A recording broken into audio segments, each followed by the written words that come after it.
بسم اللہ الرحمن الرحیم۔ السلام علیکم۔ اس ویڈیو میں ہم تفسیر ابن کثیر ضیاء القرآن کو آگے کنٹینیو کریں گے۔ اس سے پہلے اگر آپ نے سبسکرائب نہیں کیا تو سبسکرائب کر لیں اور بیل آئیکن پریس کر دیں۔ تو شروع کرتے ہیں سورہ نساء آیت نمبر 131 سے 134، 131 to 134۔ وَلِلَّهِ مَا فِي السَّمَاوَاتِ وَمَا فِي الْأَرْضِ وَلَقَدْ وَصَّيْنَا الَّذِينَ أُوتُوا الْكِتَابَ مِنْ قَبْلِكُمْ وَإِيَّاكُمْ أَنِ اتَّقُوا اللَّهَ وَإِنْ تَكْفُرُوا فَإِنَّ لِلَّهِ مَا فِي السَّمَاوَاتِ وَمَا فِي الْأَرْضِ وَكَانَ اللَّهُ غَنِيًّا حَمِيدًا وَلِلَّهِ مَا فِي السَّمَاوَاتِ وَمَا فِي الْأَرْضِ وَكَفَى بِاللَّهِ وَكِيلًا إِنْ يَشَأْ يُذْهِبْكُمْ أَيُّهَا النَّاسُ وَيَأْتِ بِآخَرِينَ وَكَانَ اللَّهُ عَلَى ذَلِكَ قَدِيرًا من كان يريد ثواب الدنيا فعند الله ثواب الدنيا والآخرة وكان الله سميعا بصيرا۔ ترجمہ: اور اللہ ہی کا ہے جو کچھ آسمانوں میں ہے اور جو کچھ زمین میں ہے، اور بے شک ہم نے حکم دیا ان لوگوں کو جنہیں دی گئی کتاب تم سے پہلے، اور حکم دیا تمہیں بھی کہ ڈرو اللہ تعالیٰ سے، اور اگر کفر کرو تو بے شک اللہ تعالیٰ کے ملک میں ہے جو کچھ آسمانوں میں ہے اور جو کچھ زمین میں ہے، اور اللہ تعالیٰ بے نیاز ہے اور ہر تعریف کا مستحق ہے، اور اللہ تعالیٰ کا ہی ہے جو کچھ آسمانوں میں ہے اور جو کچھ زمین میں ہے، اور کافی ہے اللہ تعالیٰ کارساز۔ اگر چاہے تو لے جائے تمہیں اے لوگو اور لے آئے دوسروں کو، اور اللہ تعالیٰ اس بات پر پوری قدرت رکھتا ہے۔ جو شخص ارادہ کرتا ہو صرف ثواب دنیا کا تو یہ اس کی اپنی کم نظری ہے، اللہ کے پاس تو دنیا و آخرت دونوں کا ثواب ہے، اور اللہ تعالیٰ ہر بات سننے والا، ہر چیز دیکھنے والا ہے۔ تفسیر: وَلِلَّهِ مَا فِي السَّمَاوَاتِ۔ اس آیت کریمہ میں اللہ تعالیٰ نے بیان فرمایا ہے کہ وہی زمین و آسمان کا مالک ہے، وہی حاکم حقیقی ہے۔ اسی لیے ارشاد فرمایا کہ ہم نے تم سے پہلے اہل کتاب کو بھی یہی نصیحت فرمائی تھی کہ وہ اللہ وحدہ لا شریک کی عبادت کریں اور تقوی و پرہیزگاری اختیار کریں، اور یہی وصیت تمہارے لیے ہے۔ اور پھر ارشاد فرمایا کہ اگر تم کفر کرو گے، زمین اور آسمان کی ہر چیز اللہ کی ملکیت میں ہے۔ یہ ارشاد باری تعالیٰ اسی طرح ہے جس طرح حضرت موسیٰ علیہ السلام نے اپنی قوم کو فرمایا تھا کہ اے قوم، اگر تم کفر کرو اور تمام اہل زمین بھی تمہارے ساتھ شامل ہو جائیں تو اللہ تعالیٰ غنی ہے اور ستائش کے قابل ہے، یعنی وہ اپنے بندوں سے مستغنی ہے، اور اپنے ان تمام احکام میں جو وہ اپنے بندوں کو دیتا ہے قابل تعریف ہے۔ اس کے بعد ارشاد فرمایا کہ زمین و آسمان میں جو کچھ ہے سب اللہ کے لیے ہے، اور وہی کارساز کافی ہے، یعنی وہ ہر نفس کے ہر فعل پر شاہد اور ہر چیز کا نگہبان ہے۔ وَإِن يَشَأْ يُذْهِبْكُمْ، یعنی اگر تم اس کی نافرمانی کرو گے تو وہ اس پر قادر ہے کہ تمہیں ہلاک کر کے تمہارے بدلے کسی دوسری قوم کو لے آئے، جیسا کہ ارشاد باری تعالیٰ ہے وَإِن تَتَوَلَّوْا يَسْتَبْدِلْ قَوْمًا غَيْرَكُمْ ثُمَّ لَا يَكُونُوا أَمْثَالَكُمْ۔ ترجمہ: اور اگر تم روگردانی کرو گے تو تمہارے عوض دوسری قوم لے آئے گا۔ بزرگ فرماتے ہیں کہ مخلوق خدا اس کے حکم کی نافرمانی کرے وہ اس کے نزدیک انتہائی ذلیل ہوتی ہے۔ اسی طرح ارشاد فرمایا اگر وہ چاہے تمہیں ہلاک کر دے اور نئی مخلوق لے آئے، اور اللہ کے لیے یہ کوئی مشکل نہیں۔ من کانا یرید ثواب الدنیا، اے وہ شخص جس کا مقصد صرف حصول دنیا ہی ہے، غور سے سنو کہ اللہ کے پاس دنیا و آخرت کی نعمتیں ہیں، اور اگر تو دنیا و آخرت کی نعمتوں کا سوال کرتا تو وہ تجھے عطا کر کے غنی کر دیتا، جیسا کہ ارشاد باری تعالیٰ ہے فَمِنَ النَّاسِ مَن يَقُولُ رَبَّنَا آتِنَا فِي الدُّنْيَا۔ سورہ بقرہ۔ ترجمہ: اور اگر کچھ لوگ ہیں جو کہتے ہیں اے ہمارے رب دے دے ہمیں دنیا میں ہی سب کچھ، نہیں ہے آخرت میں اس کے لیے کوئی حصہ نہیں۔ بعض لوگ ہیں جو کہتے ہیں اے ہمارے رب عطا فرما ہمیں دنیا میں بھی بھلائی اور آخرت میں بھی بھلائی، اور بچا دے ہمیں آگ کے عذاب سے۔ من کان یرید حرث الآخرۃ، یہی مفہوم اللہ تعالیٰ نے اس آیت کریمہ میں بھی ارشاد فرمایا ہے من کان یرید العاجلہ۔ ترجمہ: جو لوگ طلبگار ہیں صرف دنیا کے، ہم جلدی دے دیتے ہیں اس دنیا میں جتنا چاہتے ہیں ان میں سے، جسے چاہتے ہیں پھر ہم مقرر کر دیتے ہیں اس کے لیے جہنم تاپے گا وہ اسے اس حال میں کہ وہ مذمت کیا ہوا اور ٹھکرایا ہوا ہو۔ ابن جریر کا قول ہے کہ من کانا یرید ثواب الدنیا سے مراد منافقین ہیں جنہوں نے حصول دنیا کے لیے ایمان کو ظاہر کیا تو ان کو مسلمانوں کے ساتھ دنیا مل جائے گی، یعنی مال غنیمت میں حصہ ملے گا، اور آخرت میں نار جہنم میں انہیں سزا ملے گی جو اللہ تعالیٰ نے ان کے لیے تیار کر رکھی ہے۔ ابن جریر نے اس آیت کریمہ سے وہی مفہوم مراد لیا ہے جو اس آیت میں اللہ تعالیٰ نے بیان کیا ہے من کان یرید الحیات الدنیا وزینتہا۔ ترجمہ: جو طلبگار ہیں دنیاوی زندگی اور اس کی زیب و زینت کے، تو ہم پورا بدلہ دیں گے انہیں ان کے اعمال کا اس دنیا میں، اور انہیں اس دنیا میں نقصان نہیں اٹھانا پڑے گا۔ بلا شبہ اس آیت کریمہ کا معنی ظاہر ہے، لیکن ان کا اس آیت سے پہلی آیت کی تفسیر بیان کرنا محل نظر ہے۔ چونکہ اس آیت کریمہ میں یہ بیان کیا گیا ہے کہ اللہ تعالیٰ کے قبضہ قدرت میں دنیا و آخرت کی بھلائی ہے، اس لیے کوتاہ ہمت کو نہیں چاہیے کہ وہ صرف حصول دنیا پر ہی اکتفا کر لے، بلکہ اسے تو بلند ہمت ہونا چاہیے تاکہ دنیا و آخرت کے بلند مقام اور مقاصد کو حاصل کرے، کیونکہ یہ سب کچھ اس ذات کے قبضہ قدرت میں ہے جو ہر نفع نقصان کا مالک ہے، اس کے سوا کوئی معبود نہیں، وہی لوگوں کے درمیان سعادت و شقاوت کو تقسیم کرنے والا ہے۔ وہ اپنی اس تقسیم میں عادل ہے، کیونکہ وہ جس چیز کو جس کا اہل سمجھتا ہے عطا فرما دیتا ہے، اس لیے ارشاد فرمایا وَكَانَ اللَّهُ سَمِيعًا بَصِيرًا۔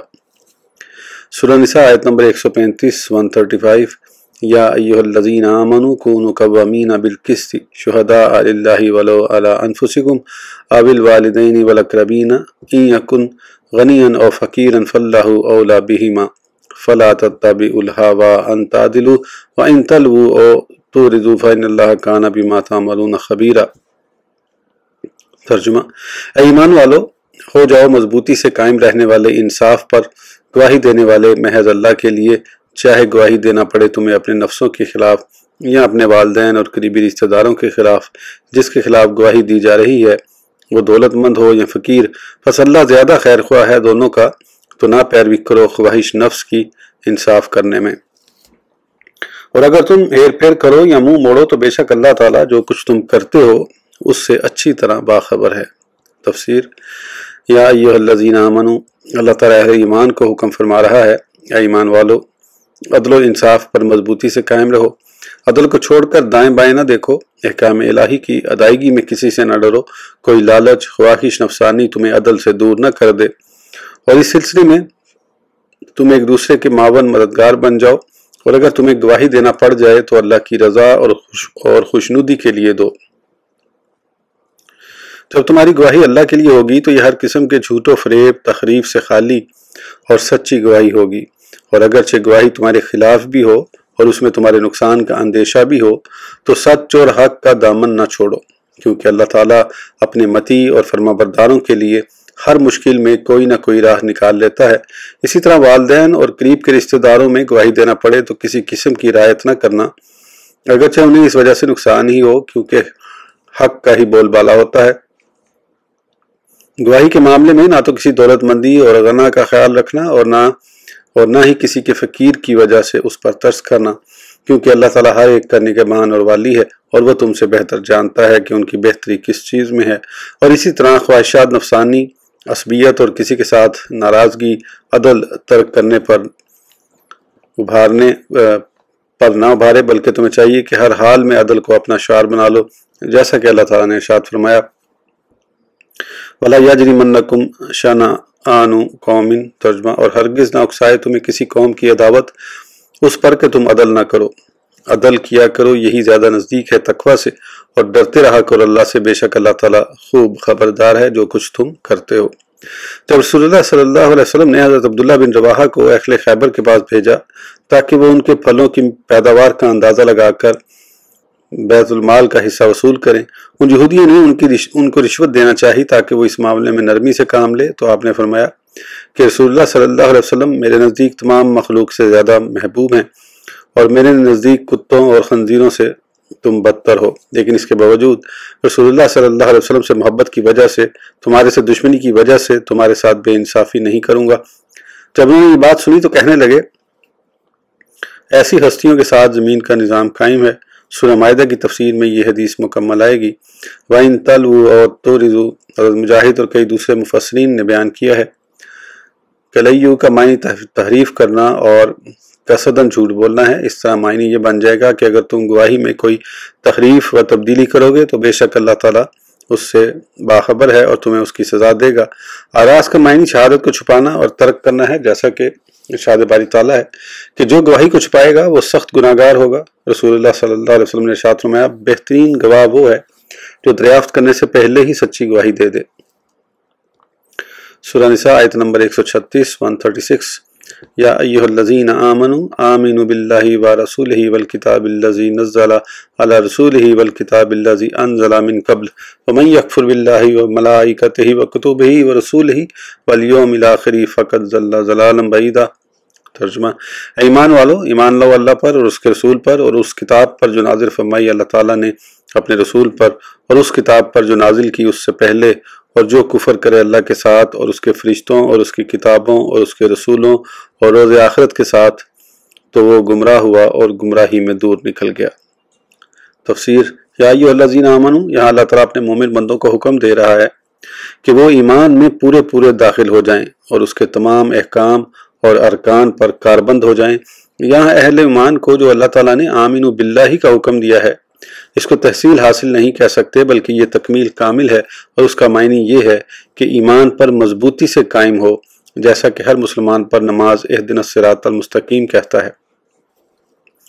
تو اس کا معنی یہ ہے کہ اے اللہ ہمیں اس ہدایت پر ثابت قدم رکھ۔ اس آیت کریمہ میں اللہ تعالیٰ نے اپنے مومنین کو اپنے اوپر اور اپنے رسول پر ایمان لانے کا حکم دیا ہے، جیسا کہ ارشاد باری تعالیٰ ہے، یا ایھا الذین آمنوا اتقوا اللہ وآمنوا برسولہ۔ ترجمہ: اے ایمان والو، تم ڈرتے رہا کرو اللہ سے اور ایمان لے آؤ اس کے رسول پر۔ اس کے بعد ارشاد فرمایا، اس کتاب پر یعنی قرآن حکیم پر ایمان لاؤ جو میں نے اپنے رسول پر نازل کیا،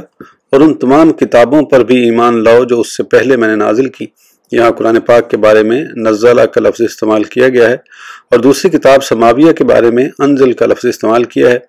کیونکہ قرآن پاک تھوڑا کر کے ضرورت کے مطابق نازل ہوا، اور اس کے برعکس پہلی کتب سماویہ یکبارگی نازل ہوئی۔ پھر ارشاد فرمایا، جو اللہ تعالیٰ، اس کے فرشتوں، کتابوں، رسولوں اور قیامت کے دن کے قیام کا انکار کرے گا، وہ سخت گمراہ ہوگا اور ہدایت کے راستے سے نکل کر گمراہی کی راہ میں بھٹک جائے گا۔ سورہ نساء آیت نمبر 137 سے لے کر 140 137 to 140۔ ان الذین آمنوا ثم کفروا ثم آمنوا ثم کفروا ثم ازدادوا کفرا لم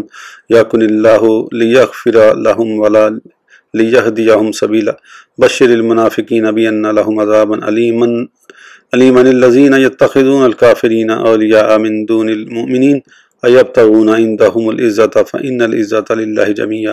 وقد نزل علیکم فی الکتاب ان اذا سمعتم آیات اللہ یکفر بها ویستہزأ بها فلا تقعدوا معهم حتی یخوضوا فی حدیث غیرہ انکم اذا مثلہم ان اللہ جامع المنافقین والکافرین فی جہنم جمیعا۔ ترجمہ: بے شک جو لوگ ایمان لائے پھر کافر ہوئے، پھر ایمان لائے پھر کافر ہوئے، پھر بڑھتے گئے کفر میں، نہیں ہے سنت الہی کے متعلق بخش دے انہیں، اور نہ یہ کہ پہنچائے انہیں راہ راست تک۔ خوشخبری سنا دو منافقوں کو کہ بلا شبہ ان کے لیے دردناک عذاب ہے۔ وہ منافق جو بناتے ہیں کافروں کو اپنا دوست مسلمانوں کو چھوڑ کر، کیا وہ تلاش کرتے ہیں ان کے پاس عزت؟ تو وہ سن لیں، عزت تو صرف اللہ کے لیے ہے، سب کی سب۔ اور تحقیق اتارا ہے اللہ تعالیٰ نے تم پر یہ حکم کتاب میں کہ جب تم سنو اللہ کی آیتوں کو کہ انکار کیا جا رہا ہے ان کا اور مذاق اڑایا جا رہا ہے ان کا، تو مت بیٹھو ان کفر و استہزاء کرنے والوں کے ساتھ یہاں تک کہ وہ مشغول ہو جائیں کسی دوسری بات میں، ورنہ تم بھی انہی کی طرح ہوگے۔ بے شک اللہ تعالیٰ اکٹھا کرنے والا ہے سب منافقوں اور سب کافروں کو جہنم میں۔ تفسیر: ان الذین آمنوا، یہاں اللہ تعالیٰ نے اس شخص کے بارے میں بیان کیا ہے جو ایمان لا کر پھر مرتد ہو جاتا ہے، پھر مسلمان ہو جاتا ہے، اور پھر اس کے بعد راہ کفر اختیار کر کے اس پر جم جاتا ہے۔ اگر وہ اسی حالت میں مر گیا تو اس کی توبہ قبول نہیں ہوگی اور نہ ہی اللہ تعالیٰ اس کی مغفرت فرمائے گا۔ ایسے شخص کو اللہ تعالیٰ ہدایت کی راہ بھی نہیں دکھاتا، اس لیے ارشاد فرمایا کہ اللہ تعالیٰ نہ تو انہیں بخشے گا اور نہ ہی راہ ہدایت نصیب فرمائے گا۔ حضرت ابن عباس فرماتے ہیں کہ ثم ازدادوا کفرا کا معنی یہ ہے کہ وہ کفر و شرک پر ہی ڈٹے رہے یہاں تک کہ ان کو موت نے آ لیا۔ حضرت علی یہ آیت کریمہ تلاوت کر کے ارشاد فرماتے کہ مرتد کو 3 دفعہ توبہ کے لیے کہا جائے گا۔ پھر اللہ تعالیٰ نے منافقین کے بارے میں فرمایا کہ ان کا بھی یہی حال ہے، پہلے ایمان لائے پھر کفر کرنے لگے تو اللہ تعالیٰ نے ان کے دلوں پر مہر لگا دی۔ اس کے بعد بیان فرمایا کہ یہ منافقین مسلمانوں کو چھوڑ کر کافروں کو دوست بناتے ہیں، یعنی یہ حقیقی دوست انہی کے ہیں، پوشیدہ طور پر ان سے محبت کا اظہار کرتے ہیں۔ جب تنہائی میں انہیں ملتے ہیں تو انہیں کہتے ہیں کہ ہم تو مسلمانوں کا مذاق اڑاتے ہیں، اور انہیں بتاتے ہیں کہ ہم نے جو ایمان ظاہر کیا ہے یہ صرف مسلمانوں کو دھوکہ دینے کے لیے ہے۔ اللہ ان کی اس روش کو ناپسند کرتے ہوئے فرماتا ہے کہ یہ منافقین ان کافروں کے پاس عزت تلاش کرتے ہیں، حالانکہ تمام عزتوں کا مالک تو اللہ ہی ہے جو وحدہ لا شریک ہے، وہ جسے چاہے عزت بخش دے، جیسا کہ دوسری آیت میں ارشاد فرمایا من کانا یرید العزت فللہ العزت جمیعا، سورہ فاطر۔ ترجمہ جو عزت کا طلبگار ہو جان لے ہر قسم کی عزت اللہ کے لیے ہے، اور دوسرے مقام پر فرمایا وَلِلْمُؤْمِنِينَ وَلَكِنَّ الْمُنَافِقِينَ لَا يَعْلَمُونَ، سورہ منافقون۔ ترجمہ حالانکہ عزت تو صرف اللہ کے لیے، اس کے رسول کے لیے اور ایمان والوں کے لیے ہے، مگر منافقوں کو اس بات کا علم ہی نہیں۔ مقصد یہ ہے کہ اگر تم حقیقی عزت چاہتے ہو تو یہ تمہیں اللہ کی بارگاہ سے ملے گی، اس لیے اس کے مومن بندوں میں شامل ہو جاؤ تاکہ دنیا و آخرت میں اللہ تعالیٰ تمہاری مدد اور نصرت فرمائے۔ اس موقع پر امام احمد کی یہ روایت بھی قابل ذکر ہے۔ حضرت ابو ریحانہ روایت کرتے ہیں کہ رسول اللہ صلی اللہ علیہ وسلم نے ارشاد فرمایا کہ جو شخص فخر و غرور اور اپنی عزت ظاہر کرنے کے لیے اپنا نسب اپنے کافر باپ داداؤں سے ملائے اور اس طرح شمار کرتے کرتے نوجت تک پہنچ جائے تو وہ بھی ان کے ساتھ 10واں جہنمی ہے۔ قد نزل علیکم فی الکتاب، یہاں ارشاد فرمایا کہ اگر تم اللہ تعالیٰ کے اس حکم کو سننے کے بعد بھی باز نہ آئے اور کافروں کی اس مجلس میں بیٹھے رہے، یہاں اللہ تعالیٰ کی آیات کو جھٹلایا جا رہا تھا اور ان کا تمسخر اڑایا جا رہا تھا، تو تمہارا شمار بھی انہی لوگوں میں ہوگا۔ جیسا کہ حدیث پاک میں ارشاد فرمایا کہ جو شخص اللہ تعالیٰ اور روز آخرت پر ایمان رکھتا ہے وہ دسترخوان پر نہ بیٹھے جہاں شراب کا دور چل رہا ہو۔ اس آیت کریمہ میں جس ممانعت کا ذکر کیا جا رہا ہے اس سے مراد سورہ انعام کی آیت کریمہ ہے جو مکہ میں نازل ہوئی، وَإِذَا رَأَيْتَ الَّذِينَ يَأْخُذُونَ فِي آيَاتِنَا فَأَعْرِضْ حضرت مقاتل بن حیان فرماتے ہیں کہ انکم اذا مثلہم کا حکم اس آیت کریمہ وما علی الذین یتقون من حسابہم من شیء، سورہ انعام۔ ترجمہ اور نہیں ہے ان پر جنہوں نے تقوی اختیار کیا ان کافروں سے حساب سے کچھ بوجھ، البتہ پرہیزگاروں پر نصیحت کرنا فرض ہے، شاید وہ باز آ جائیں، سے منسوخ ہو گیا ہے۔ ان اللہ جامع المنافقین والکافرین، یعنی جس طرح یہ منافقین کفر میں کافروں کے ساتھ شریک رہے اسی طرح اللہ تعالیٰ ان کو جہنم میں دائمی طور پر رہنے کے لیے ان کے ساتھ شریک کر دے گا، اور یہ وہاں عذاب و سزا، بیڑیوں اور توک کھولتے ہوئے پانی اور پیپ پینے کے ساتھ شریک ہوں گے۔ اس ویڈیو کے لیے اتنا ہی، پھر انشاءاللہ اگلی ویڈیو میں آگے کنٹینیو کریں گے۔ اس وقت تک کے لیے اجازت دیجیے، سبسکرائب کرنا نہ بھولیں۔ اللہ حافظ۔